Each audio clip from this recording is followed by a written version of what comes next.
السلام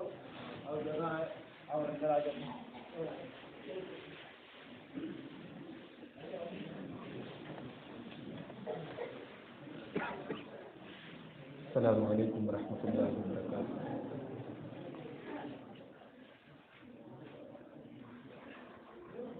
ان الحمد للہ نحمده ونستعینه ونستغفره ونعوذ باللہ من شرور انفسنا ومن سیئات اعمالنا، من يهده الله فلا مضل له ومن يضلل فلا هادي له، وأشهد أن لا إله إلا الله وحده لا شريك له، وأشهد أن محمدا عبده ورسوله۔ يا أيها الذين آمنوا اتقوا الله حق تقاته ولا تموتن إلا وأنتم مسلمون۔ يا أيها الناس اتقوا ربكم الذي خلقكم من نفس واحدة وخلق منها زوجها وبث منهما رجالا كثيرا ونساء، واتقوا الله الذي تساءلون به والأرحام إن الله كان عليكم رقيبا۔ يا أيها الذين آمنوا اتقوا الله وقولوا قولا سديدا يصلح لكم أعمالكم ويغفر لكم ذنوبكم، ومن يطع الله ورسوله فقد فاز فوزا عظيما۔ أما بعد، فإن خير الحديث كتاب الله، وخير الهدي هدي محمد صلى الله عليه وسلم، وشر الأمور محدثاتها، وكل محدثة بدعة، وكل بدعة ضلالة، وكل ضلالة في النار۔ أعوذ بالله من الشيطان الرجيم، بسم الله الرحمن الرحيم۔ فليحذر الذين يخالفون عن أمره أن تصيبهم فتنة أو يصيبهم عذاب أليم۔ محترم بزرگوں، نوجوان بھائیوں، ہم اور آپ جس شریعت کو مانتے ہیں وہ ایک مکمل شریعت ہے۔ ہمارا دین ایک مکمل دین ہے، ہر اعتبار سے مکمل ہے۔ ہم سے پہلے جو شریعتیں آئیں وہ ہر اعتبار سے مکمل نہیں تھی، کیونکہ وہ ایک خاص دور کے لیے اور ایک خاص زمانے کے لیے تھی۔ پہلے جتنے بھی نبی آئے، جتنے بھی رسول آئے، وہ ایک خاص زمانے کے لیے آئے، لیکن جب ہمارے نبی جناب محمد رسول اللہ صلی اللہ علیہ وسلم کو اللہ تبارک و تعالیٰ نے بھیجا تو آپ کو کسی مخصوص زمانے کا نبی بنا کر نہیں بھیجا گیا۔ اللہ نے آپ سے صاف صاف فرما دیا، وَمَا أَرْسَلْنَاكَ إِلَّا كَافَّةً لِلنَّاسِ بَشِيرًا وَنَذِيرًا۔ اے میرے نبی، ہم نے آپ کو تمام انسانوں کے لیے بشارت سنانے والا اور ڈرانے والا بنا کر بھیجا۔ تو جب ہمارے نبی ساری انسانیت کے پیغمبر ہیں، ساری انسانیت کے نبی ہیں، تو ہمارے نبی کے اوپر جو شریعت نازل ہوئی، جو دین نازل ہوا، یہ دین بھی ایک مکمل دین ہے۔ اسی لیے اللہ تبارک و تعالیٰ نے قرآن کریم میں فرمایا، الَّيَوْمَ أَكْمَلْتُ لَكُمْ دِينَكُمْ، میں نے دین مکمل کر دیا، وَأَتْمَمْتُ عَلَيْكُمْ نِعْمَتِي، اور اپنا سب سے بڑا انعام، اپنی سب سے بڑی نعمت تمہارے اوپر پوری کر دی، وَرَضِيتُ لَكُمُ الْإِسْلَامَ دِينًا، اور اب اسلام ہی اللہ تبارک و تعالیٰ کی بارگاہ میں قبول ہوگا۔ اب ہمارے نبی کے آنے کے بعد کوئی دوسرا دین اللہ تبارک و تعالیٰ کے ایکسیپٹ نہیں کیا جائے گا، قبول نہیں کیا جائے گا۔ اسی لیے اللہ تعالیٰ نے قرآن کریم میں فرمایا وَمَن يَبْتَغِ غَيْرَ الْإِسْلَامِ دِينًا فَلَن يُقْبَلَ مِنْهُ، اگر کوئی اسلام کو چھوڑ کر کوئی دوسرا مذہب قبول کر لے اللہ تبارک و تعالیٰ کے نجات نہیں پا سکتا۔ اتنی بات اگر آپ کو سمجھ میں آ گئی تو آپ یہ بھی سمجھ گئے ہوں گے کہ جب اسلام ایک مکمل دین ہے اور ہمارے نبی ہمیں ایک مکمل شریعت دے کر گئے تو اب اس میں دین کے نام پر کسی نئی چیز کی کوئی جگہ نہیں ہے۔ نئی چیز دنیاوی اعتبار سے سماج میں آ سکتی ہے، لیکن دین کے نام سے کسی نئی چیز کی جگہ اب ہماری شریعت کے اندر نہیں ہے۔ دین کے اندر جو نئی چیز نکالی جائے اسی کو کہا جاتا ہے بدعت۔ اب کوئی آدمی اگر آپ سے یہ کہے کہ بہت ساری چیزیں ایسی تھی جو اللہ کے نبی صلی اللہ علیہ وسلم کے زمانے میں نہیں تھی اور آج ہے، اللہ کے نبی کے زمانے میں اتنا خوبصورت کاغذ پر قرآن نہیں چھپتا تھا، زیر زبر نہیں لگا ہوا تھا، آج زیر زبر لگا ہوا ہے۔ نبی اکرم کے زمانے میں اتنی خوبصورت مسجدیں کہاں تھیں، آج اتنی خوبصورت مسجدیں آپ بنائے بیٹھے۔ مسجد کا تعلق تو دین سے ہے، قرآن کا تعلق تو دین سے ہے۔ یہ دراصل بدعت کس کو کہتے ہیں یہ نہ سمجھنے کی وجہ سے یہ مغالطہ اور یہ غلط فہمی ہو رہی۔ پہلے اس کو سمجھ لیں بدعت کس کو کہتے ہیں۔ بدعت کہتے ہیں دین کے اندر کوئی ایسی چیز نکالنا جس کی کوئی بنیاد شریعت کے اندر موجود نہ ہو۔ اب قرآن کریم اللہ کے نبی صلی اللہ علیہ وسلم کے زمانے میں بھی 30 پاروں والا ہی تھا، 114 سورتوں والا ہی تھا۔ اس قرآن کے اندر کوئی بڑھوتری اگر ہم کریں گے تو یہ بدعت ہوگی۔ لیکن صحابہ کرام کے زمانے میں چونکہ قرآن کریم کو وہ بغیر زیر زبر کے پڑھ لیتے تھے، ان کو کوئی پریشانی نہیں تھی، ان کو کوئی ضرورت نہیں تھی زیر زبر کی، اور آج ہمیں ضرورت ہے۔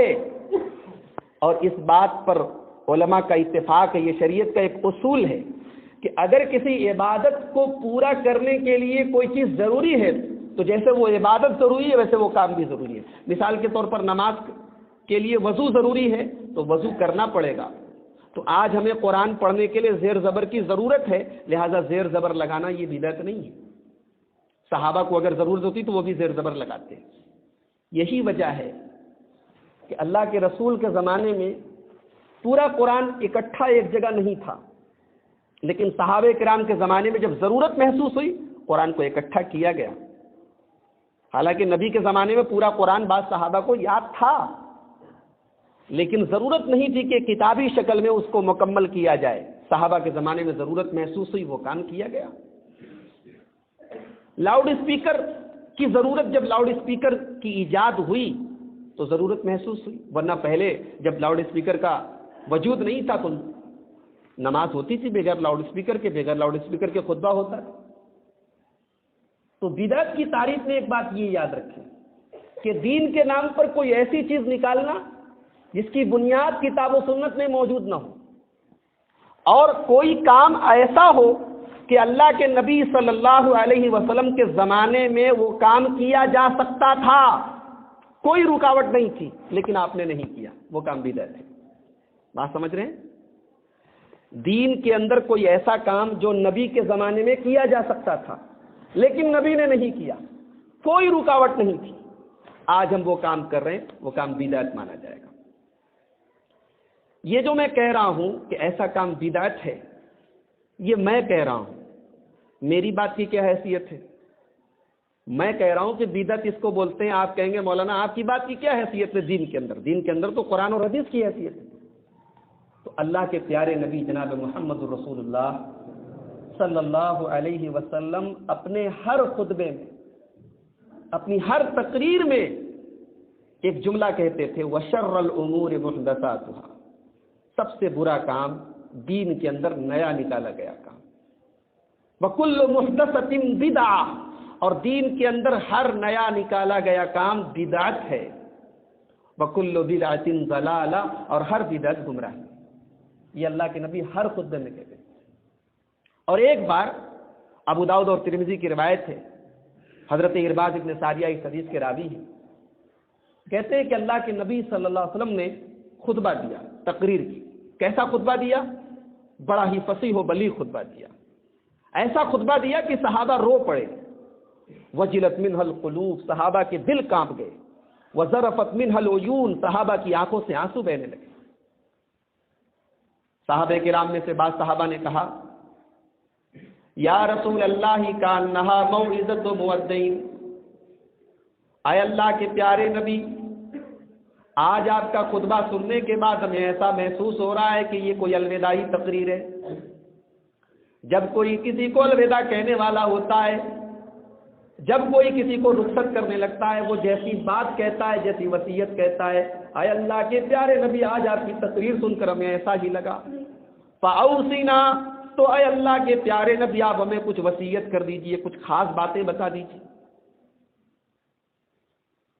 اللہ کے پیارے نبی اپنے صحابہ کو خاص باتیں بتا رہے ہیں۔ میرے نبی کی تو ہر بات خاص ہے، لیکن اگر میرے نبی خاص طور سے اپنی کسی بات کو اگر خاص کہیں تو سوچو وہ کتنی خاص ہوگی۔ اگر میرے نبی اپنی کسی بات کو ایک اہم وصیت بنا کر پیش کریں تو ذرا غور کرو وہ کتنی اہم بات اور کتنی امپورٹنٹ بات ہوگی۔ صحابہ کی اس ڈیمانڈ پر، صحابہ کی اس اپیل پر اللہ کے پیارے نبی نے اپنے صحابہ کو کچھ وصیت کی۔ میرے پیارے بھائیو، یہ وصیت صرف صحابہ کے لیے نہیں تھی بلکہ قیامت تک کے لیے اللہ کے پیارے نبی کی پوری امت کے لیے ایک بہترین وصیت تھی۔ آپ نے فرمایا ہے میرے صحابہ، اوصیکم بتقوی اللہ، میں تم کو سب سے پہلی وصیت یہ کرتا ہوں کہ تم اللہ سے ڈرتے رہنا۔ زندگی کے اندر تمہارے اللہ کا تقوی، اللہ کا ڈر کبھی نکلنے نہ پائے۔ اللہ سے ڈرتے رہنا، تقوی اور پرہیزگاری کا دامن تھامے رہنا، اللہ کے خوف اور اللہ کے ڈر سے بے نیاز نہ ہو جانا۔ والسمع والطاعۃ، اور اپنے امیر کی بات ماننا۔ تمہارا امیر جس کو بنا دیا جائے، تمہارا سردار جس کو بنا دیا جائے، تمہارا خلیفہ جس کو بنا دیا جائے، اس کی باتوں کو سننا، اس کی اطاعت کرنا، فرما برداری کرنا۔ وَإِن تَأَمَّرَ عَلَيْكُمْ عَبْدٌ حَبَشِيٌّ، تمہارے اوپر اگر کسی حبشی غلام کو بھی تمہارا امیر بنا دیا جائے تو تم اس کی اطاعت کرتے رہنا۔ اس کے بعد اللہ کے پیارے نبی نے آنے والے زمانے میں اپنی امت کے بیچ میں ہونے والے اختلافات کی طرف اشارہ کیا۔ آپ نے فرمایا انہ من یعش منکم بعدی فسیری اختلافا کثیرا، اے میرے صحابہ، میرے بعد جو آدمی زندہ رہے گا وہ بہت اختلاف دیکھے گا۔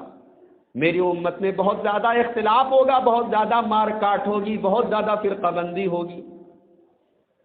ہر آدمی اپنی بات کو صحیح کہے گا، الگ الگ فرقے بن جائیں گے، الگ الگ جماعتیں بن جائیں گی۔ اے میرے صحابہ، اگر ایسا دور آ جائے تو سن لو، فَعَلَيْكُمْ بِسُنَّتِي وَسُنَّتِ الْخُلَفَاءِ الرَّاشِدِينَ الْمَهْدِيِّينَ، میری سنت کو تم مضبوطی سے پکڑ لینا، اور میرے جو خلفائے راشدین ہوں گے، جو میرے نقش قدم پر چلنے والے میرے خلیفہ ہوں گے، تم ان کے طریقے کو، ان کی باتوں کو بھی فالو کرنا۔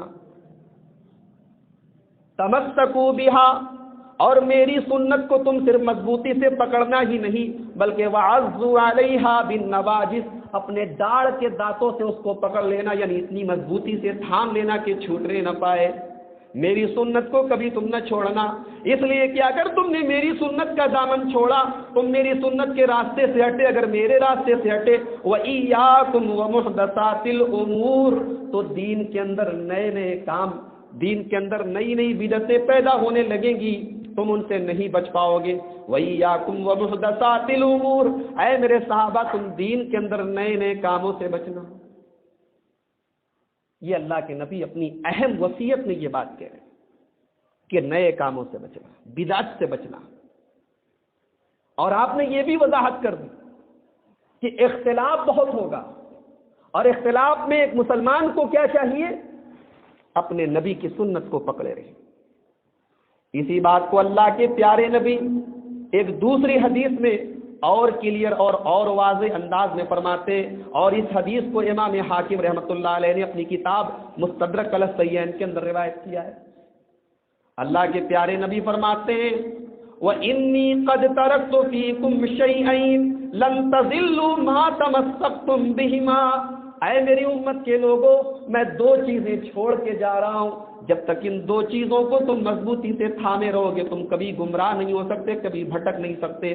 کتاب اللہ، ایک اللہ کی کتاب ہے، وہ سنتی، اور ایک میری سنت ہے، میری حدیثیں ہیں، میرا طریقہ ہے، یعنی قرآن اور حدیثوں میں دونوں کو تھامنا ہے۔ اور آگے اللہ کے نبی فرماتے ہیں وَلَن يَتَفَرَّقَا حَتَّى يَرِدَ عَلَيَّ الْحَوْض، اور قرآن اور حدیث یہ دونوں الگ نہیں ہو سکتے۔ قیامت کے دن جب حوض کوثر میں تم کو کوثر کا جام پلاؤں گا، وہاں پر بھی قرآن اور حدیث ساتھ ساتھ ہوں گے، قرآن اور میری سنت ساتھ ساتھ ہوگی۔ اس سے ایک نقطہ یہ بھی نکلا کہ شریعت میں ہم قرآن اور حدیث کو الگ نہیں کر سکتے، دونوں کو تھامیں گے تب ہماری نجات ہے۔ یہ نہیں کہا آپ نے کہ صرف قرآن کو تھام لو تمہاری ہدایت ہو جائے، ان دونوں کو تھامے رہنا ہے تب تم گمراہ نہیں ہو سکتے۔ سوال یہ ہے کہ بہت سارے بدعت کے کام ایسے ہیں جن سے کوئی نقصان نہیں ہو رہا ہے، فائدہ ہو رہا ہے۔ مثال کے طور پر نبی کی محبت کے نام پر اگر آج دنیا بھر میں پروگرام ہو رہے ہیں، فنکشنز ہو رہے ہیں، تو کیا حرج ہے؟ نبی کا نام ہو رہا ہے، ہمارے نبی کی عظمت کے بارے میں غیر مسلموں کو پتہ لگ رہا ہے، ان کے دل پر ایک روب بیٹھ رہا ہے، تو ہماری نیت تو صحیح ہے، چلو مان لیا کہ کام نیا ہے۔ ابھی مولانا عمران صاحب نے کہا نا کہ یہ بہت بعد میں یہ چیز شروع ہوئی، عید میلاد النبی کا کوئی ثبوت اللہ کے نبی سے یا صحابہ سے نہیں ملتا، بعد میں شروع ہوئی۔ لیکن نقصان کیا ہے؟ ہماری نیت تو اچھی، ہم نبی سے محبت کرتے ہیں لہذا مناتے ہیں، حرج کیا ہے؟ حرج ہے صرف نیت صحیح ہو جانے سے دین کے اندر کوئی نیا کام نکالنا یہ جائز نہیں ہے، نیت کا صحیح ہونا کافی نہیں ہے۔ ایک مثال دیتا ہوں بخاری اور مسلم کی حدیث میں، دیکھیے نیت کتنی اچھی ہے۔ 3 صحابہ اللہ کے نبی صلی اللہ علیہ وسلم کی ازواج مطہرات کے پاس، آپ کی بیویوں کے پاس آئے اور پوچھا کہ اللہ کے نبی کی عبادت کے بارے میں ذرا بتائیے کہ اللہ کے نبی روزہ کتنا رکھتے ہیں، تہجد وغیرہ کتنی لمبی پڑھتے ہیں، قرآن کی تلاوت کتنی کرتے ہیں، مجھے نبی کی عبادت کے بارے میں بتائیے۔ 3 صحابہ کس سے پوچھ رہے ہیں؟ نبی کی بیویوں سے پوچھ رہے ہیں۔ نبی کی بیویوں نے بتا دیا کہ اللہ کے نبی اتنی تہجد پڑھتے ہیں، اتنا روزہ رکھتے ہیں، اتنی قرآن کی تلاوت کرتے ہیں، سب بتا دیا۔ نبی کی عبادت کے بارے میں ان 3 صحابہ کو جب بتایا گیا، بخاری کے الفاظ ہیں فَكَأَنَّهُمْ تَقَالُّوهَا، انہیں نبی کی عبادت بہت کم لگی۔ ارے اللہ کے نبی اتنا ہی روزہ رکھتے ہیں، اتنی ہی نماز پڑھتے ہیں، اتنی ہی تہجد پڑھتے ہیں، انہیں نبی کی عبادت کم محسوس ہوئی۔ ان لوگوں نے کہا کہ ہو سکتا ہے کہ اللہ کے نبی اتنی ہی عبادت کرتے ہوں، بھئی اللہ کے نبی تو نبی ہیں، آپ سے کوئی گناہ ہونا نہیں ہے، کچھ اگر آپ سے ہلکی پھلکی کسی معاملے میں کوتاہی ہوئی تو وہ بھی اللہ نے معاف کر دی، گناہ آپ سے ہونا نہیں ہے، تو ہم کہاں اور نبی کہاں؟ اگر نبی اتنی عبادت کرتے ہیں تو نبی کا کام چل جائے گا، ہمارا نہیں چلے گا۔ تو اب ان 3 صحابہ نے ایک ارادہ کیا، ایک عزم کیا، یا کہہ سکتے ہیں آپ کی ایک پلان بنایا۔ کیا پلان بنایا؟ ایک نے کہا اما انا فاصوم ولا افطر، آج کے بعد میں ہمیشہ روزہ رہوں گا، کبھی بے روزہ نہیں رہوں گا، کوئی دن میرا ناگا نہیں جائے گا، روز روزہ رہوں گا۔ دوسرے نے کہا واما انا فاصلی ولا ارقد، میں رات کو بستر پر ہی نہیں جاؤں گا، رات بھر نماز پڑھوں گا۔ تیسرے نے کہا میں شادی ہی نہیں کروں گا۔ تینوں کا مقصد غلط نہیں ہے، مقصد نیک ہے، نیت اچھی ہے، زیادہ نیکی کریں زیادہ ثواب ملے، اللہ تعالیٰ کے قریب ہو جائیں، اللہ کے ولی بن جائیں، گنہگار ہیں ہمارے گناہوں کی بخشش ہو جائے۔ نیت صحیح ہے، طریقہ غلط ہے، طریقہ سنت کے خلاف ہے۔ یہ سنت کا طریقہ نہیں ہے کہ روز روزہ رہو، یہ سنت کا طریقہ نہیں ہے کہ بال بچوں کا حق مار کے تم تہجد کی نماز پڑھو، یہ سنت کا طریقہ نہیں ہے کہ تم شادی ہی نہ کرو۔ بخاری کے الفاظ ہیں جب اللہ کے پیارے نبی کو ان 3 صحابہ کے بارے میں معلوم ہوا، آپ نے تینوں کو بلوایا اور آپ نے پوچھا اَأَنْتُمُ الَّذِينَ قُلْتُمْ كَذَا وَكَذَا، اے میرے صحابہ کیا تم ہی لوگوں نے ایسی ایسی بات کہی ہے کہ میں رات بھر نماز پڑھوں گا، میں ہمیشہ روزہ رہوں گا، میں شادی نہیں کروں گا؟ سیدھے سادے لوگ تھے، ایسے بھی جھوٹ نہیں بولتے تھے، اور نبی سے تو جھوٹ بولنے کا سوال ہی پیدا نہیں ہوتا تھا۔ کہا کہ ہاں اللہ کے نبی، ہم ہی لوگوں نے ایسی بات کی۔ آپ نے فرمایا، اور یہاں ایک نقطے کی بات بتا رہا ہوں، اس کو کہیں نوٹ کر لیجیے اپنے دماغ کے کسی کونے میں، کہ عام طور سے اللہ کے نبی صلی اللہ علیہ وسلم اپنے تقوی کا اعلان نہیں کرتے تھے کہ میں بہت تقوی والا ہوں۔ عام طور سے اللہ کے نبی صحابہ کے بیچ میں اپنے تقوی کا اور اللہ کا جو ڈر آپ کے دل میں تھا اس کا اعلان نہیں کرتے تھے، لیکن یہاں ضرورت پڑ گئی تو نبی نے اعلان کیا۔ آپ نے فرمایا ہے میرے صحابہ، اما واللہ انی لاخشاکم للہ واتقاکم لہ، اللہ کی قسم میں تم میں سب سے زیادہ اللہ سے ڈرنے والا ہوں، سب سے زیادہ اللہ کا تقوی میرے دل میں ہے، لیکن میں اصلی و ارقد، نماز بھی پڑھتا ہوں، رات کو آرام بھی کرتا ہوں، واصوم و افطر، میں روزہ بھی رہتا ہوں، کبھی کبھی روزہ نہیں بھی رہتا ہوں، واتزوج النساء، اور میں نے شادیاں بھی کی ہیں، میری بیویاں بھی ہیں، میرے بچے بھی ہیں۔ یہ نبی کا طریقہ ہے۔ تم لوگوں نے جو پلان بنایا تھا وہ میرے طریقے سے ہٹ کے تھا۔ رات بھر نماز پڑھنا یہ میرا طریقہ نہیں، میں رات میں نماز بھی پڑھتا ہوں، سوتا بھی ہوں۔ ہمیشہ روزہ رہنا یہ میرا طریقہ نہیں۔ اسی لیے اللہ کے نبی صلی اللہ علیہ وسلم کبھی کبھی لگاتار روزہ رہ لیتے تھے، پورا مہینہ روزہ رہ لیتے تھے، بیچ میں افطار نہیں کرتے تھے، بیچ میں روزہ نہیں چھوڑتے نہیں تھے، ناغہ نہیں کرتے۔ تو صحابہ کی بھی خواہش ہوئی کہ ہم بھی ایسا روزہ رہیں، تو نبی نے منع کیا۔ نبی نے کہا میں کر لیتا ہوں، تم مت کیا کرو، مجھے میرا رب کھلاتا ہے، مجھے میرا رب پلاتا ہے، تم ایسا مت کرو، تمہیں کرنا ہے تو تم داؤد علیہ السلام والا روزہ رکھو۔ داؤد علیہ السلام کا روزہ کیسا ہوتا تھا؟ ایک دن کا ناغہ دے کر روزہ، آج روزہ ہو تو کل مت رہو، پرسوں ہو تو اس کے اگلے دن مت رہو۔ یہ داؤد علیہ السلام کا روزہ تھا، یہ سب سے افضل روزہ ہے، یہ رہ لیا کرو، لیکن کنٹینیو روزہ مت رہا کرو، منع کیا۔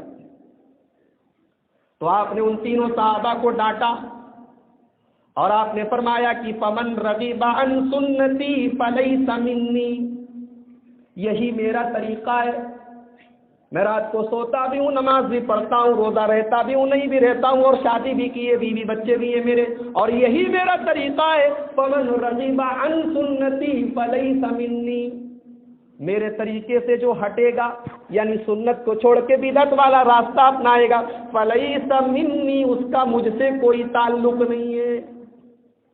اس حدیث پاک سے یہ ثابت ہوا کہ نیت اچھی تھی ان تینوں صحابہ کی، لیکن کام صحیح نہیں تھا۔ نیت صحیح ہونے سے غلط کام صحیح نہیں ہوتا۔ ایک اور مثال دے دیتا ہوں، امام دارمی رحمۃ اللہ علیہ اس روایت کو اپنی کتاب سنن دارمی میں لائے ہیں۔ اللہ کے نبی صلی اللہ علیہ وسلم کے بڑے جلیل القدر صحابی حضرت عبداللہ ابن مسعود رضی اللہ تعالیٰ عنہ ایک دن مسجد میں آئے، کوفہ کی مسجد میں آئے، دیکھا مسجد میں کچھ لوگ حلقہ بنائے ہوئے ہیں، حلقہ جانتے ہیں، گھیرا بنائے ہوئے، 10 آدمی 15 آدمی گھیرا بنائے ہوئے، اور سب کے سامنے کنکریاں رکھی ہوئی ہیں، اور ایک آدمی بیچ میں بیٹھا ہے۔ بیچ والا آدمی کہتا ہے ہللو میتن، چلو 100 بار لا الہ الا اللہ پڑھو۔ اب سب کنکری اٹھا اٹھا کے گن گن کے 100 مرتبہ لا الہ الا اللہ پڑھ۔ اس کے بعد وہ کہتا ہے حمدو میتن، 100 بار الحمدللہ پڑھو، تو کنکری اٹھا اٹھا کے 100 بار الحمدللہ پڑھ۔ اس کے بعد وہ کہتا ہے سبحوا مئتن، 100 بار سبحان اللہ پڑھو، تو 100 بار سبحان اللہ پڑھ۔ صحابی رسول کے سامنے یہ بات ہو رہی ہے۔ انہوں نے پوچھا ما تصنعون، کیا ہو رہا ہے، یہ کیا کر رہے ہو تم لوگ؟ وہ لوگ بولے، وہ لوگ بھی جانتے تھے یہ صحابی، بولے اے عبداللہ ابن مسعود، ہم لوگ کیا کر رہے ہیں، کوئی غلط کام نہیں کر رہے، کنکری رکھی ہوئی ہے، گن گن کے تسبیح پڑھ رہے۔ حضرت عبداللہ ابن مسعود نے جواب دیا ادو سیئاتکم، نیکی کو گننے کی ضرورت نہیں، اپنا گناہ گنو، اپنی برائیوں کو گنو، تمہیں اپنی نیکی کو گننے کی ضرورت نہیں ہے۔ میں گارنٹی لیتا ہوں لا یضیع من حسناتکم شیئا، قیامت کے دن تمہاری ایک نیکی بھی برباد نہیں ہوگی، تمہیں یہ گننے کی ضرورت نہیں ہے لا الہ الا اللہ سبحان اللہ اور الحمدللہ، اپنی برائیاں گنو، نیکیوں کو مت گنو۔ اس کے بعد حضرت عبداللہ ابن مسعود کہتے ہیں وَيْحَكُمْ يَا أُمَّةَ مُحَمَّدٍ، اے میرے نبی کی امت کے لوگوں تم برباد ہو جاؤ، تم برباد ہو جاؤ، ما اسرع ہلاکتکم، تم کتنا جلدی ہلاک ہو گئے۔ ہؤلاء صحابۃ نبیکم صلی اللہ علیہ وسلم متوافرون، ارے ابھی تو تمہارے نبی کے صحابہ موجود ہیں، وہذہ ثیابہ لم تبلا، ابھی تو تمہارے نبی کے کپڑے بھی پرانے نہیں ہوئے، وآنیتہ لم تکسر، ابھی تو تمہارے نبی کے برتن بھی نہیں ٹوٹے، اور ابھی تم نے دین کے اندر نئے نئے کام نکالنا شروع کر دیا۔ والذی نفسی بیدہ، اس اللہ کی قسم جس کے ہاتھ میں میری جان ہے، انکم لعلی ملۃ ہی اہدی من ملۃ محمد صلی اللہ علیہ وسلم او مفتتح باب ضلالۃ، اے لوگو اس اللہ کی قسم جس کے ہاتھ میں میری جان ہے، دو ہی باتیں ہو سکتی ہیں، یا تو تم نبی سے زیادہ شریعت کے جاننے والے ہو، یا تو تم نبی سے زیادہ ہدایت کو اور اچھے راستے کو جاننے والے ہو، یا تم گمراہی کا ایک نیا دروازہ کھول رہے ہو۔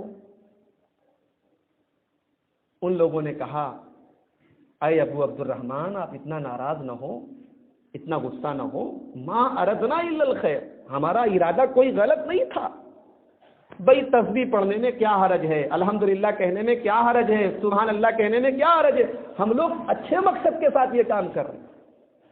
حضرت عبداللہ ابن مسعود جواب دیتے ہیں، کم من مرید للخیر لا یصیبہ، میرے پیارے ساتھیو تمہارا مقصد تو بہت اچھا ہے، لیکن دنیا میں بہت سارے لوگ ایسے ہیں جن کا مقصد تو اچھا ہوتا ہے لیکن وہ اچھا کام کر نہیں پاتے۔ اچھا کام بھی ہونا چاہیے، مقصد اچھا ہونا یہ کافی نہیں ہے۔ اس کے بعد حضرت عبداللہ ابن مسعود ان لوگوں سے کہتے ہیں کہ میں نے اپنے رسول کی زبان سے یہ سنا تھا کہ ایک قوم ایسی بھی آئے گی جو قرآن کی تلاوت کرے گی، لیکن قرآن ان کی حلق کے نیچے نہیں اترے گا، یعنی قرآن تو وہ پڑھیں گے لیکن قرآن ان کے دل تک نہیں جائے گا، دل پر ان کے قرآن کا کوئی اثر نہیں ہوگا، وہ زبان سے قرآن کی تلاوت ضرور کریں گے لیکن حلق کے آگے قرآن نہیں جائے گا۔ اور میرے نبی نے جن لوگوں کے بارے میں یہ بات کہی تھی، مجھے ڈر ہے کہ تم لوگ انہی لوگوں میں سے ہو۔ اللہ کے پیارے نبی صلی اللہ علیہ وسلم نے خوارج کے بارے میں، جو ایک فرقہ پیدا ہوا اسلام میں، بہت خطرناک فرقہ، اور آج بھی اسلام کو بدنام کرنے میں یہی فرقہ سب سے آگے ہے۔ یہ جتنی آتنکواد کے نام پر اور دہشت گردی کے نام پر دنیا بھر میں ہوا چل رہی ہے، یہ دراصل اسلام کے نام پر یہ خوارج، یہ بدترین فرقہ ہے امت کا، یہ کام یہی انجام دے رہا ہے۔ نبی نے ان کے بارے میں پیشن گوئی کی تھی اور کہا تھا اپنے صحابہ سے کہ اگر ان کو پا جاؤ تو ان کو ختم کر دینا۔ یہ فرقہ حضرت علی کے زمانے میں پیدا ہوا، خوارج کا فرقہ۔ تو عبداللہ ابن مسعود نے کہا کہ مجھے ڈر ہے کہ تم انہی لوگوں میں سے ہو، تمہاری اکثریت ان میں سے ہے۔ اور حدیث کے راوی حضرت عمرو بن سلمہ کہتے ہیں، سنن دارمی کے الفاظ ہیں کہ میں نے ان تمام لوگوں کو دیکھا کہ جنگ نہروان جو حضرت علی کے زمانے میں حضرت علی رضی اللہ تعالیٰ عنہ سے اور خوارج سے جو جنگ ہوئی تھی، وہ نہروان نام کی ایک جگہ پر ہوئی تھی، جنگ نہروان اس کو کہا جاتا ہے۔ تو راوی کہتے ہیں میں نے ان تمام لوگوں کو دیکھا کہ وہ ہمارے خلاف لڑ رہے تھے، خوارج کی طرف سے وہ لوگ۔ یہ حدیث، یہ روایت ہمیں بتا رہی ہے کہ نیت نیک ہو جانے سے کوئی کام نیک نہیں ہو جاتا، وہ کام صحیح بھی ہونا چاہیے۔ اسلام دو چیزوں کا نام ہے، قرآن اور حدیث، اور محبت رسول کا بھی یہی مطلب ہے کہ نبی کی سنت پر چلا جائے۔ بدعت پر چلنا یہ نبی کی محبت کی دلیل نہیں ہے۔ اسی لیے اللہ تعالیٰ نے قرآن کریم میں سورہ آل عمران میں فرمایا، قُلْ إِن كُنتُمْ تُحِبُّونَ اللَّهَ فَاتَّبِعُونِي يُحْبِبْكُمُ اللَّهُ، اے میرے نبی آپ اعلان کر دیجئے کہ اگر تم اللہ سے محبت کرتے ہو تو میری اتباع کرو، نبی کی اتباع کرو۔ جب تم نبی کی اتباع کرو گے، نبی کے نقش قدم پر چلو گے، یحببکم اللہ، تو اللہ بھی تم سے محبت کرے گا۔ علامہ ابن کثیر رحمۃ اللہ علیہ اس آیت کی تفسیر میں لکھتے ہیں کہ یہ آیت جڑ سے اکھاڑ دیتی ہے ان لوگوں کو، یہ آیت فیصلہ کر دیتی ہے ان تمام لوگوں کے بارے میں جو ایک طرف اللہ سے محبت کا دعویٰ کرتے ہیں، جو ایک طرف یہ کہتے ہیں کہ ہم اللہ کے چاہنے والے ہیں، ہم اللہ سے محبت کرنے والے ہیں، وَلَيْسَ عَلَى الطَّرِيقَةِ الْمُحَمَّدِيَّةِ، لیکن وہ محمد الرسول اللہ کے طریقے پر چلنے والے نہیں ہوتے۔ آج لوگ کہتے ہیں نا، اہل حدیث لوگ ولیوں کو نہیں مانتے۔ کیوں نہیں مانتے؟ پہلے ولی لاؤ تو صحیح، ولی کہتے کس کو ہیں؟ ولی کی تعریف قرآن میں بتائی گئی، اللہ نے بتایا ولی کس کو کہتے ہیں۔ الذین آمنوا وکانوا یتقون، ولی وہ ہے، اللہ کے اولیاء وہ ہے جن کے اندر ایمان ہو، جن کے اندر تقوی ہو۔ ایک آدمی ننگا دھڑنگا گھوم رہا ہے، نماز سے مطلب نہیں، روزے سے مطلب نہیں، شریعت سے مطلب نہیں، مر گیا ولی بن گیا۔ ایک آدمی لوگوں کو اپنا کرتب دکھا رہا ہے، اپنا جادو دکھا رہا ہے، ہوا میں اڑ رہا ہے، پانی پہ چل رہا ہے، ہم اس کو ولی مان لیں؟ اسی لیے امام شافعی کہا کرتے تھے کہ دھوکہ نہ کھانا، کسی کو دیکھو کہ پانی میں چل رہا ہے، ہوا میں اڑ رہا ہے تو دھوکہ نہ کھا لینا کہ وہ اللہ کا ولی بن گیا۔ پہلے اس کے معاملے کو کتاب و سنت کے اوپر پیش کرنا، قرآن اور حدیث کی روشنی میں دیکھنا کہ اس کی زندگی کیسی ہے۔ تو یہ نقطہ یاد رکھیے کہ ولی ہونے کے لیے بھی نبی کی اتباع ضروری ہے، بغیر نبی کی اتباع کیے کوئی اللہ کا ولی نہیں بن سکتا۔ لہٰذا ہم ایسے کسی آدمی کو اللہ کا ولی نہیں مانتے جو نبی کی اتباع نہ کرے۔ یہ قرآن کا فیصلہ ہے۔ سورہ آل عمران کی آیت نمبر 31 یاد کر لیجیے، 31 نمبر کی آیت ہے سورہ آل عمران کی۔ اگر اللہ سے محبت ہے تو میرے نبی کی اتباع کرو، اور میرے نبی نے جو کام کیا ہے اس کا کرنا سنت، اور جو کام نہیں کیا اس کا نہ کرنا سنت۔ بات سمجھ میں آ رہی ہے؟ جو کام نبی نے کیا اس کا کرنا سنت، جو نہیں کیا اس کا نہ کرنا سنت۔ ایک مثال سے بات سمجھاتا ہوں، مسند احمد کی روایت تھی، حضرت امیر معاویہ رضی اللہ تعالیٰ عنہ خانہ کعبہ کا طواف کر رہے ہیں۔ اب جو لوگ حج کر کے آئے ہیں ان کو زیادہ سمجھ میں آئے گا، آسانی سے سمجھ میں آئے گا۔ خانہ کعبہ اگر آپ نے تصویر میں بھی دیکھا ہے تو آپ کو اتنی بات تو پتہ ہوگی کہ خانہ کعبہ کے 4 کونے ہیں، 4 کارنر سے خانہ کعبہ کے 4 کونے ہیں۔ ایک کونے پر حجر اسود ہے، اور حجر اسود کے جو اپوزٹ والا کونا ہے اس کو رکن یمانی بولتے ہیں۔ اور حاجی لوگ جب طواف کرتے ہیں تو حجر اسود کا بوسہ لیتے ہیں، اگر بوسہ لینے کی طاقت ہو تو، اتنے قریب سے طواف کر رہے ہو تو۔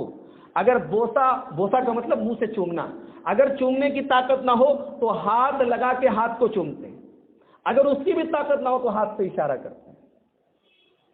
اور جب آگے بڑھتے ہیں رکن یمانی کے پاس تو رکن یمانی کے بارے میں یہ حکم ہے کہ اس کو چومنا نہیں، اس کو ہاتھ لگانا ہے، اگر ہاتھ نہیں لگا سکتے تو ایسے ہی گزر جاؤ۔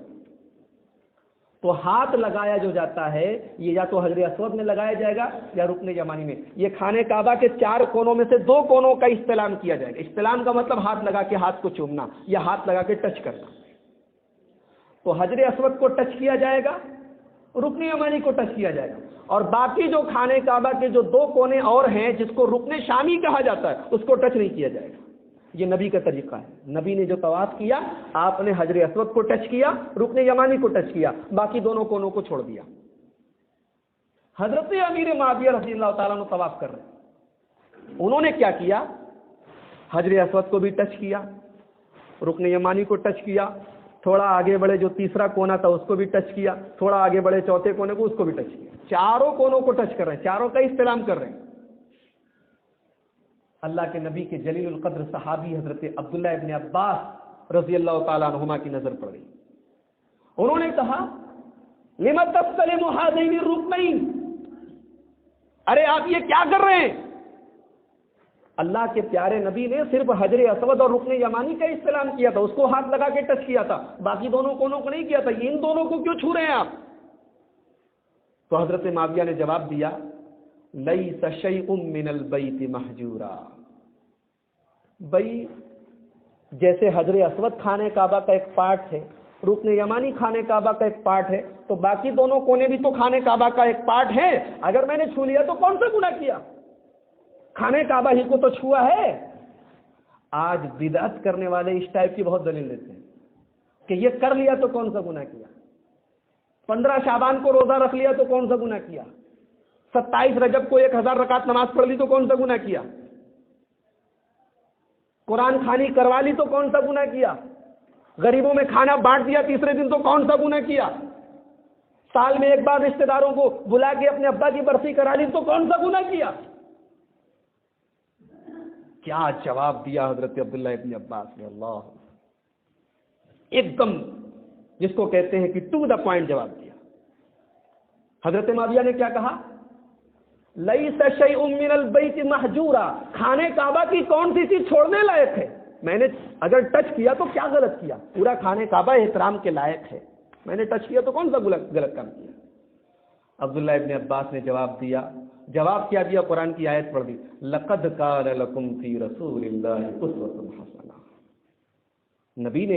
نبی کو اللہ نے ماڈل بنایا ہے، نمونہ بنایا ہے، پھر نبی کو کس لیے بھیجا؟ ہم سے کہہ دیتا کہ جاؤ خانے کعبہ کا احترام کرو، نبی کو بھیج کے بتایا نا احترام کیسے کرنا ہے۔ اگر اللہ تعالیٰ کو صرف اسلام سمجھانا تھا تو قرآن نازل کر دیتا اور کہہ دیتا کہ قرآن پر اپنے اپنے حساب سے عمل کر لو۔ نبی کو بھیجنے کا مقصد کیا تھا؟ نبی کو بھیجا اسی لیے تھا، لِتُبَيِّنَ لِلنَّاسِ مَا نُزِّلَ إِلَيْهِمْ، اے میرے نبی ہم نے آپ کو اسی لیے بھیجا ہے تاکہ آپ لوگوں کو بیان کرے کہ کیا نازل کیا گیا ہے۔ میڈیکل سائنس کی کتاب پڑھ کے کوئی ڈاکٹر نہیں بن سکتا جب تک کہ کسی سینئر ڈاکٹر کے پاس جا کر پریکٹس نہ کرے۔ LLB کی کتابیں پڑھ کر کوئی وکیل نہیں بن سکتا جب تک کسی سینئر لائر کے بغل میں بیٹھ کر وکالت کا گر نہ سیکھے۔ قرآن اگر اللہ نازل کر دیتا تو ہم اسلام پر مکمل عمل نہیں کر سکتے تھے جب تک صاحب قرآن جناب محمد رسول اللہ صلی اللہ علیہ وسلم کو نہ بھیجا گیا ہوتا۔ تو عبداللہ ابن عباس نے صاف صاف جواب دے دیا کہ لقد کان لکم فی رسول اللہ اسوۃ حسنہ، اللہ کے رسول تمہارے لیے بہترین نمونہ ہے۔ نبی نے دو کونوں کا استعلام کیا ہے، باقی دونوں کا نہیں کیا ہے، لہذا جو نبی نے کیا ہے اس کا کرنا سنت، جو نہیں کیا اس کا نہیں کرنا سنت۔ اچھا ایک بات بتاؤ، ایک آدمی ایک کام نہیں کر رہا ہے، اس کو کوئی ثواب نہیں مل رہا ہے، تو اس کو زیادہ پچھتاوا ہوگا؟ نہیں ہوگا۔ بھئی میں نے کوئی کام کیا ہی نہیں تو مجھے، ایک آدمی، میں آپ کے ماحول کو سامنے رکھ کر ایک مثال دیتا ہوں، دیہات میں ہوتا تو کھیتی کی مثال دیتا، بنارس کا ماحول ہے تو پاور لوم کی مثال سمجھو کہ ایک آدمی اگر پاور لوم چلا رہا ہے اور اس کو اس کی مزدوری مل رہی ہے، ٹھیک ہے، ایک آدمی نہیں چلا رہا ہے اور اس کو مزدوری نہیں مل رہی تو اس کو کوئی پچھتاوا ہوگا؟ نہیں ہوگا، بھائی میں نے محنت ہی نہیں کی تو مجھے کہے کہ مزدوری ملے گی۔ لیکن ایک آدمی رات دن تگو دو کرے، محنت کرے، لگا رہے، اور جمعہ کے دن جب اپنے گرستہ کے پاس جائے تو بولے رہے تمہارا پورا مال ڈی کا مال ہے، تم نے جتنا چلایا سب مال بیکار ہو گیا، میں نے کچھ اور بھاگا دیا تھا، تم نے کچھ اور چلا دیا، تم نے کسی اور کلر کو چلا دیا، کوئی اور بانا چلا دیا، تمہارا 1 روپیہ تم کو مزدوری نہیں ملے گی، تم کو اس کا ہرجانہ دینا پڑے گا۔ کتنی بڑے نقصان کی بات ہے، وہ بیچارہ رو دے گا جو غریب آدمی رہے گا۔ یہی حال ایک بدعت کرنے والے کا ہے، وہ بیچارہ اپنے دانست میں بڑی محنت کر رہا ہے، بڑی نیکی کر رہا ہے، بڑا ثواب کا کام کر رہا ہے، اور اس کے کھاتے میں کیا لکھا جا رہا ہے؟ الٹا نگیٹو لکھا جا رہا ہے۔ اور یہ میں نہیں کہہ رہا ہوں، اللہ کے پیارے نبی جناب محمد رسول اللہ صلی اللہ علیہ وسلم فرماتے ہیں، صحیح بخاری اور صحیح مسلم کی روایت، من احدث فی امرنا ھذا ما لیس منہ فہو رد، جس نے ہمارے دین میں کوئی نیا کام نکالا وہ کام مردود ہے، اس کے منہ پر مار دیا جائے گا، اس کے منہ پر مار دیا جائے گا۔ ثواب تو بہت دور کی بات ہے، اس کو اس کی سزا ملے گی، اس کا عذاب پڑے گا اس کو۔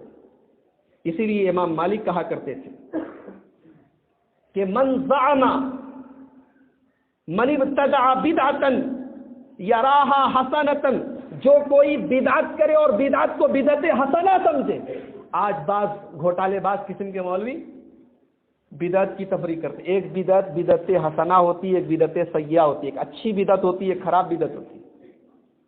ان گھوٹالے باز مولویوں سے کوئی سوال کرے کہ شریعت کو تم زیادہ سمجھتے ہو یا میرے نبی زیادہ سمجھتے ہیں؟ میرے نبی کی ایک حدیث لا کر دکھا دو، صحابہ کا ایک قول لا کر دکھا دو کہ انہوں نے بدعت کے بیچ میں اس طریقے سے ڈیوائڈ کیا ہو، کیٹیگرائزیشن کیا ہو کہ ایک بدعت سیئہ ہوتی ہے، ایک بدعت حسنہ ہوتی ہے۔ میرے نبی تو صاف صاف کہا کرتے تھے کل بدعت ضلالہ، ہر بدعت گمراہی ہے، میرے نبی نے کوئی تفریق نہیں کی کہ بدعت اچھی بھی ہو سکتی ہے بری بھی ہو سکتی ہے. میرے نبی نے صاف صاف فرمایا کل بدعت ضلالہ، ہر بدعت گمراہی ہے، وکل ضلالۃ فی النار، اور ہر گمراہی کا ٹھکانہ جہنم ہے، یعنی بدعت کا ٹھکانہ جہنم ہے. اسی لیے امام مالک کہا کرتے ہیں کہ کوئی بدعت کرے اور یہ بھی سمجھے کہ یہ بدعت اچھی ہے، فقد زعم ان محمد صلی اللہ علیہ وسلم خان الرسالہ، وہ حقیقت میں میرے نبی کے اوپر بے ایمانی کا الزام لگا، وہ میرے نبی کے اوپر یہ الزام لگا رہا ہے کہ میرے نبی نے اللہ کے پیغام کو اللہ کے بندوں تک پورا نہیں پہنچایا. یہ میرے نبی کی ڈیوٹی تھی. اللہ نے اپنے نبی کے اوپر یہ ڈیوٹی لگائی تھی کہ تمہیں اللہ کی شریعت کو پورا پہنچانا ہے. اللہ نے قرآن میں فرمایا یا ایھا الرسول بلغ ما انزل الیک من ربک، اے میرے نبی تم تبلیغ کر دو، تم پہنچا دو میرے بندوں تک وہ تمام چیزیں جو میں نے تمہارے اوپر نازل کی ہیں. میرے نبی کی مجال ہی نہیں تھی کہ میرے نبی اللہ کی شریعت میں ایک ذرہ برابر کمی یا بیشی کر سکتے. یہ اللہ کا پہرا لگا تھا، اللہ کی طرف سے پروٹیکشن دیا گیا تھا کہ میرے نبی شریعت میں کوئی نئی چیز بتا ہی نہیں سکتے تھے، اپنی مرضی سے کچھ بول ہی نہیں سکتے تھے. ایک مثال دے دیتا ہوں. ایک نوجوان صحابی ہے حضرت مرثد بن ابی مرثد غنوی، ایک نوجوان صحابی ہے، باڈی بلڈر ٹائپ کے ہیں، ہٹے کٹے موٹے تازے ہیں. اللہ کے پیارے نبی نے ان کی ڈیوٹی لگائی کہ تم مکہ سے جو مسلمان قیدی بیچارے قید میں پھنسے ہوئے ان کو چھوڑا کر مدینہ لے کر آؤ. یہ ڈیلی جاتے تھے. وہ زمانہ آج کا ترقی والا زمانہ نہیں تھا کہ ٹرین بھی چل رہی ہے، بس بھی چل رہی ہے، کار بھی چل رہی ہے. بیچارے مکہ سے مدینہ پیدل آتے تھے اور قیدی کو لاد کر لے کر آتے تھے اپنے اوپر. اب باڈی بلڈر تھے، ہٹے کٹے تھے، اتنا محسوس بھی نہیں ہوتا تھا. ایک دن یہ گئے، ایک قیدی کو اپنے کندھے پر لادا، چلنے لگے. راستے میں ایک مکان کے پاس سے گزرنے لگے تو ایک عورت کی آواز آئی. عورت نے ان کا نام لے کے کہا مرثد. عورت کی آواز جانی پہچانی تھی. اسلام لانے کے پہلے اس عورت سے ان کے تعلقات تھے. وہ عورت ایک بدچلن عورت تھی، فاحشہ عورت تھی، پروسٹیٹیوٹ تھی، ویشیا عورت تھی. اس عورت سے ان کا تعلق تھا زمانہ جاہلیت میں، اسلام لانے کے پہلے. اس عورت کا نام اناق تھا. تو عورت نے ان کا نام لے کے کہا رے مرثد. انہوں نے کہا اناق. عورت نے کہا کہاں جا رہے ہیں؟ رات کا وقت ہے، آؤ آج کی رات ہمارے ساتھ گزارو. خوبصورت رات ہے، ہم اور تم ہیں، ساتھ میں رات گزارتے ہیں، آؤ. حضرت مرثد کا تقویٰ دیکھیے، ایمان لا چکے ہیں، کوئی دیکھنے والا نہیں ہے. عورت بلا رہی ہے، کہتے ہیں نہیں، اب میں اسلام لا چکا ہوں، میں جناب محمد رسول اللہ صلی اللہ علیہ وسلم کا کلمہ پڑھ چکا ہوں، اب میرے نبی کی شریعت میں زنا کاری حرام ہے، میں تم سے ملاقات نہیں کر سکتا، میں جا رہا ہوں. اب عورت کتنی مکار ہوتی ہے ذرا اندازہ لگائیے کہ جب اس نے یہ دیکھا کہ یہ میرے جال میں نہیں پھنس رہے ہیں تو چلانے لگی، ارے گاؤں والوں دیکھو یہ تمہارے قیدی کو لے کر بھاگ رہا ہے.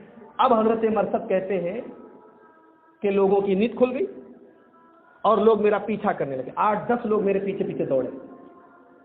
کہتے ہیں کہ میں جان بچا کے بھاگا. اب ایک تو مجھے دوڑنا بھی ہے، اوپر سے وہ 80 کلو کا 70 کلو کا بوجھ لاد کے میں دوڑ رہا ہوں، اس لیے کہ جس قیدی کو یہ لادے ہوئے تھے اس قیدی کے بدن میں زنجیریں بھی تھی، جکڑا ہوا تھا، تو اب اس کا بھی وزن تھا اور زنجیروں اور بیڑیوں کا وزن بھی تھا.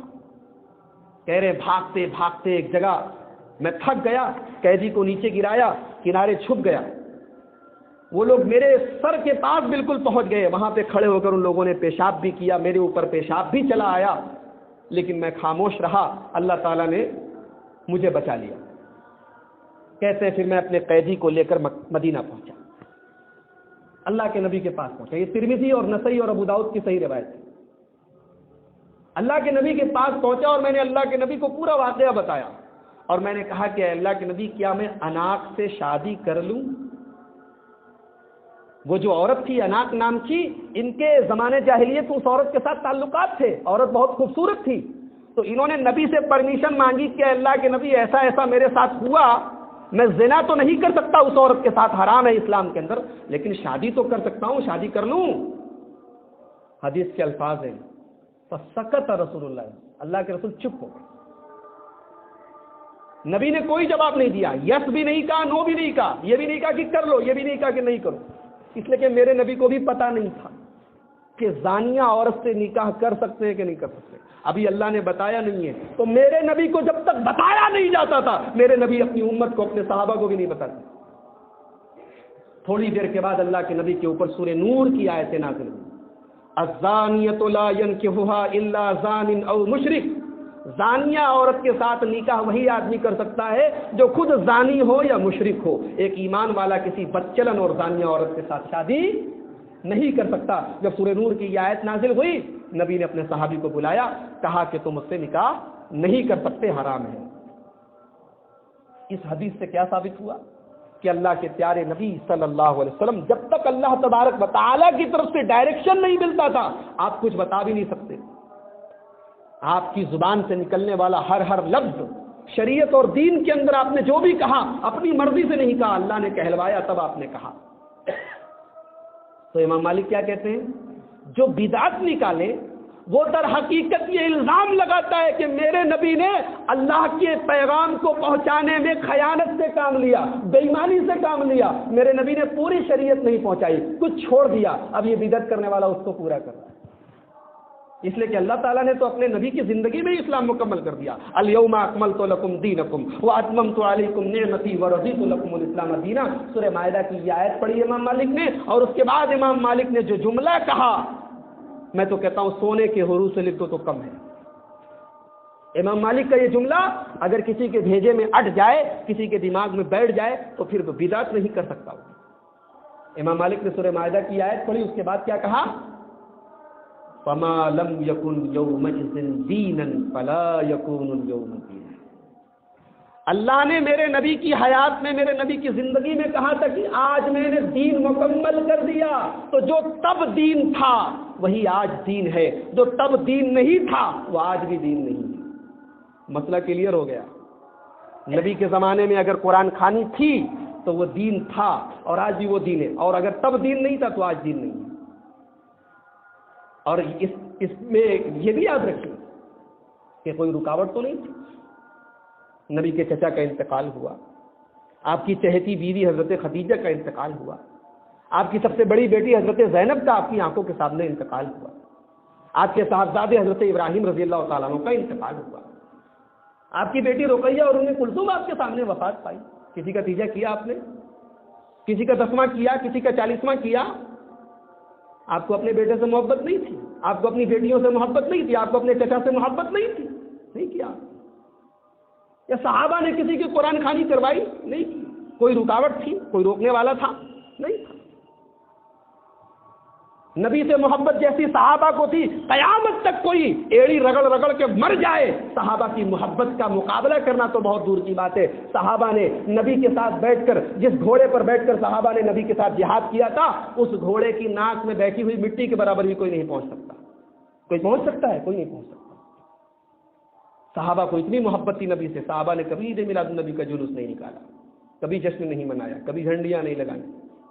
کر سکتے تھے کہ نہیں؟ کوئی منع کر سکتا تھا؟ چلو نبی موجود تھے، نبی منع کر سکتے تھے. ابو بکر رضی اللہ تعالیٰ عنہ کا دور آیا 2.5 سال کا، کبھی منایا. عمر فاروق کا دور آیا 8 سال کا، کبھی منایا. عثمان غنی کا دور آیا 10 سال کا، کبھی منایا. حضرت علی رضی اللہ تعالیٰ عنہ کا 5 سال کا دور آیا، کبھی منایا. حضرت امیر معاویہ کا 20 سال کا دور آیا، کبھی منایا؟ کبھی نہیں منایا. کام ہو سکتا تھا، نبی بھی کر سکتے تھے، صحابہ بھی کر سکتے تھے. اور دین کا کام سمجھ کے آج لوگ کر رہے ہیں، ثواب کا کام سمجھ کے کر رہے ہیں، محبت رسول سمجھ کے کر رہے ہیں، لیکن نبی نے نہیں کیا، صحابہ نے نہیں کیا. تو امام مالک کا یہ جملہ اعلان کر رہا ہے، فما لم یکن یومئذ دینا فلا یکون اليوم دینا. جو تب دین نہیں تھا وہ آج بھی دین نہیں ہے. یہ بات یاد کر کے آج یہاں سے اٹھو. اور ایک بات یاد رکھو، میں نے بتایا نا، بدعت کرنے والا انتہائی گھاٹے میں، اتنی محنت کر کے جائے گا، قیامت کے دن کچھ نہیں پائے گا.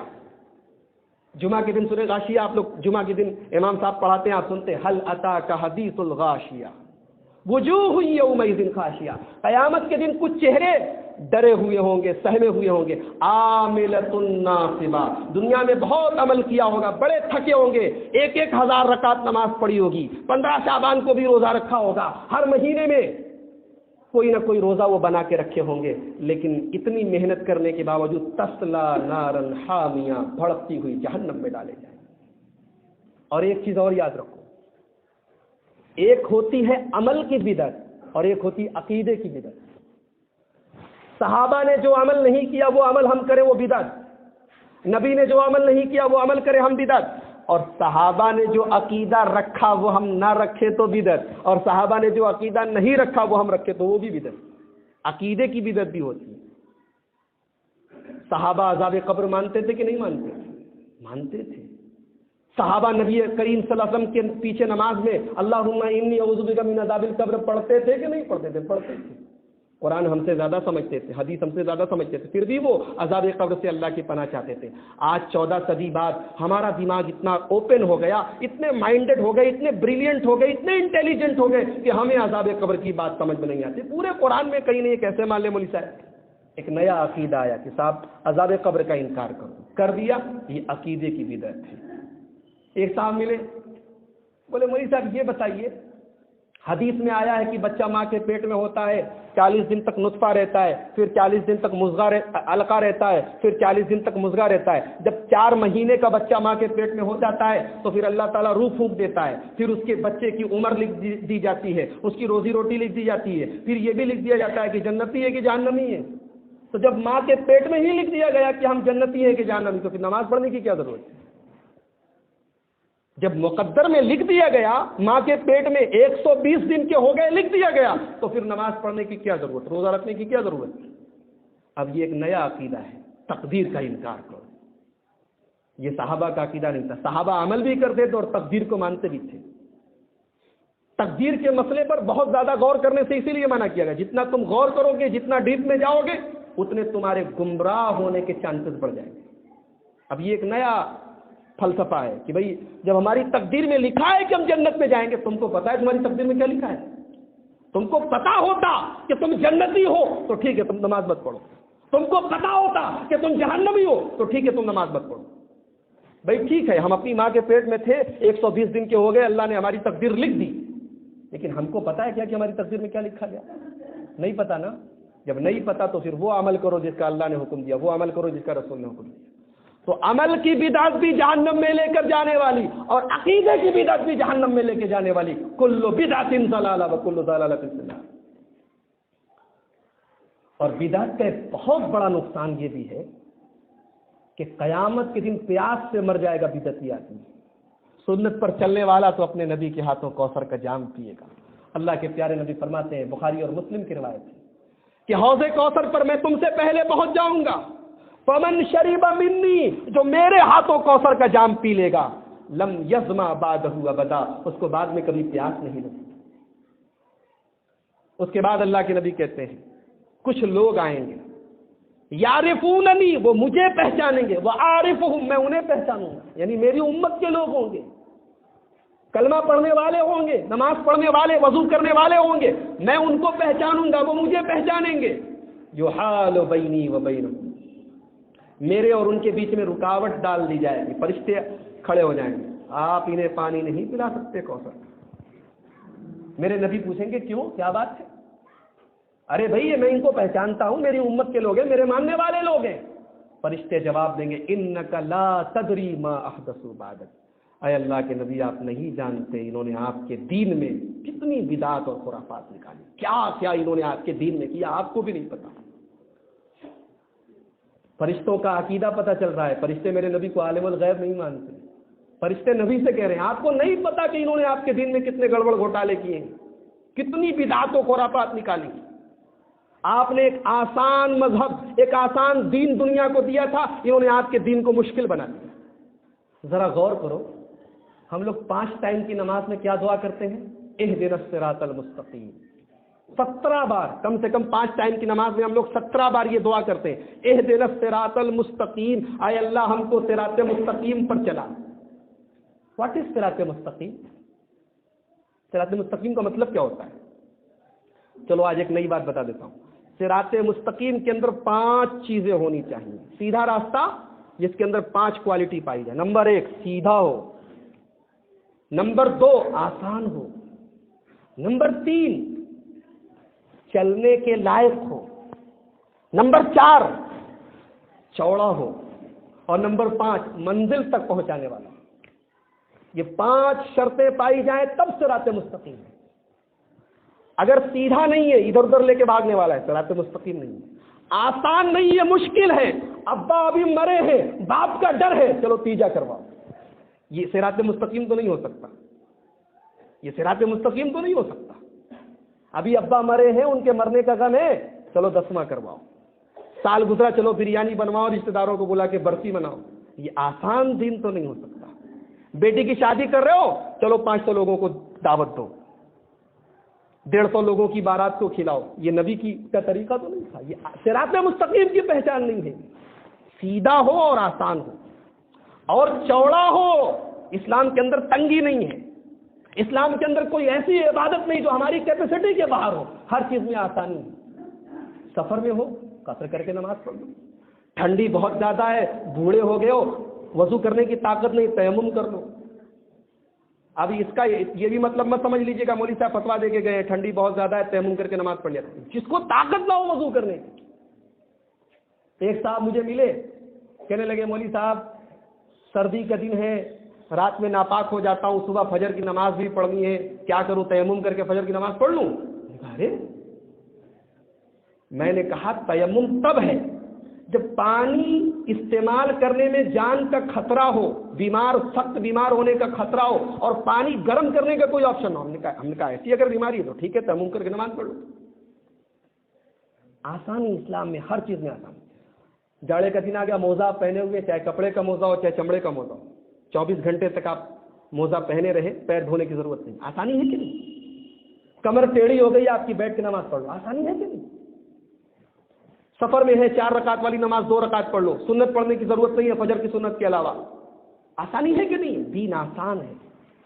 جو اس آسان دین کو مشکل بنائے، گویا کہ وہ صراط مستقیم کی دعوت نہیں دے رہا ہے، کسی اور چیز کی دعوت دے رہا ہے۔ اسی لیے اللہ نے قرآن میں فرمایا وَأَنَّ هَذَا صِرَاطِي مُسْتَقِيمًا فَاتَّبِعُوهُ، صراط مستقیم کی اتباع کرو، وَلَا تَتَّبِعُوا السُّبُلَ، دوسرے راستوں کی اتباع مت کرو۔ ایک نقطہ ملا، ایک پوائنٹ ملا کہ صراط مستقیم صرف ایک ہے۔ اللہ نے کیا فرمایا؟ میرا سیدھا راستہ، اس پر چلو، راستوں پر مت چلو، راستے پر چلو، راستوں پر مت چلو۔ پتہ یہ چلا کہ ہدایت کا راستہ ایک ہے اور گمراہی کے راستے بہت سارے ہیں۔ تو نبی نے کیا فرمایا؟ جب نبی کو فرشتوں نے یہ بتایا کہ یہ آپ کے دین میں گڑبڑ گھوٹالہ کرنے والے ہیں، تو نبی نے کہا سحقن سحقن لمن غیر آبادی، ان کو نکال دو، یہاں سے پھینک دو، جہنم میں ڈال دو، یہ میرے دین کو بدلنے والے۔ اور ایک آخری بات کہہ کے بات ختم کرتا ہوں، بدعت کرنے والا کبھی توبہ نہیں کرتا۔ اللہ توفیق دے دے تو الگ بات ہے، بدعتی کو توبہ کی توفیق نہیں ہوتی۔ توبہ کون کرتا ہے؟ جس کو یہ احساس ہوتا ہے کہ میں غلط کر رہا ہوں، جو ثواب سمجھ کے کرے، جو دین سمجھ کے کرے، جو شریعت سمجھ کے کرے، وہ توبہ کیا کو کرے گا؟ اسی لیے بعض علماء نے لکھا ہے کہ جہاں کوئی بدعت جنم لیتی ہے وہاں سنت چلی جاتی ہے۔ فاتحہ پڑھنے کی سنت آ گئی، قبرستان میں سلام کرنے کی سنت چلی گئی۔ کوئی جا کے قبرستان میں سلام کرتا السلام علیکم اہل الدیار من المؤمنین وانا ان شاء اللہ بکم للاحقون، یہ دعا کوئی نہیں پڑھتا جو نبی نے سکھائی۔ وہاں جا کے ابا کی قبر پہ فاتحہ، چچا کی قبر پہ فاتحہ، فاتحہ پڑھا جا رہا ہے۔ بدعت آئی، سنت گئی۔ محرم کے دن نواز رسول کی یاد میں کیا کیا ہو رہا ہے؟ روزہ رکھنے والے بہت کم ہیں۔ بدعت آئی، سنت گئی۔ غور کرو، یہ سلف کا قول ہے کہ جہاں بدعت آئی وہاں سنت گئی۔ تو یہ شریعت کے اندر اگر کہا جائے تو ایک بہت بڑا ایک دیمک کی طرح شریعت کو، اسلام کو چاٹنے والی یہ چیز ہے۔ اگر ایک انسان بدعت میں ڈوب گیا تو پھر اس کا بچنا، واپس نکلنا بہت مشکل ہے۔